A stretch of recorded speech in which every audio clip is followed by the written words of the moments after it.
Mike, thank you for joining us here today at LogiPharma, and thank you obviously for doing your presentation on Tuesday on temperature control.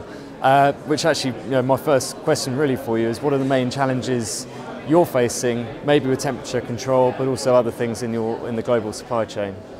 Well, the first thing I would say on temperature control would be some of the new biologics we have coming through are much more sensitive to time outside of the label claim.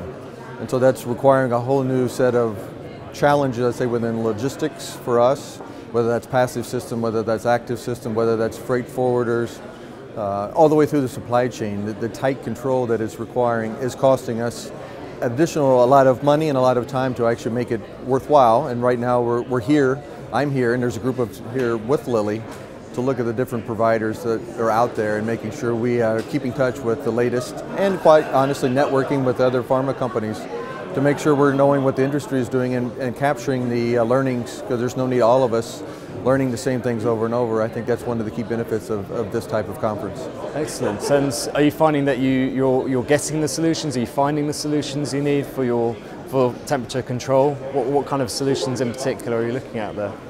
I would say we're getting some ideas from other companies. We're getting some ideas from some of the vendors. Probably no one has it perfectly. There probably isn't a perfect answer.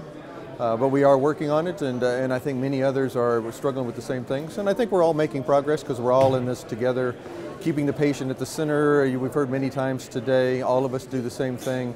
And quite honestly, we're not competing in that, we're actually working together in that regard. Okay. And you also mentioned cost. Is that still a big driver for you at the moment? Is that something you're looking to really sort of drive down, or is it just adding more value to the bottom line of the business? How are you approaching that? I would say cost is a huge driver for probably many of the big pharma companies. We all have patent cliffs, we're all dealing with that. We're all trying to look for how to get the right quality at a better cost, and I think that's many of us are searching for that. And we're finding quite honestly, we're finding a lot of challenges along the way that we know that the new products requiring tighter control for temperature will drive up cost, but also we're trying to look at how we can manage that. Okay. And perhaps on the other side of the coin, so rather than the challenges, what about the opportunities for Eli Lilly? What's coming up for you, would you say, in the next 6 months to a year or even longer?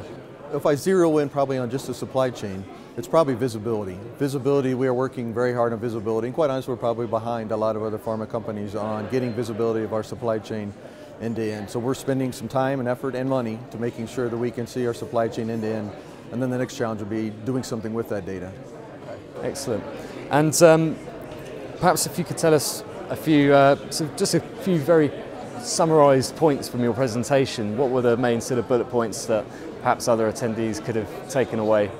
Well, the things that I've heard other people comment to me about were stability budgets, how to take the stability budgets of a product and manage that within the supply chain, how we actually use our passive shippers, how we use our active shippers, and then ultimately how we're looking at doing that in an affordable way. Okay. Excellent. Well, thank you very much for briefly talking about that today with us, Mike. Perhaps before we let you go, could you sum up LogiPharma in a short sentence? What would you say about the event this year? There's two things I always try to take away from it. One is you get the presentations, you try to understand what's the latest in the industry. And the other part is the networking. I don't think you can beat the networking, face-to-face networking with either vendors or with our competitors. Well, I wouldn't call them competitors in the distribution business, but our colleagues in the pharma business is always very worthwhile. Excellent. Thank you very much. Thank you. Cheers.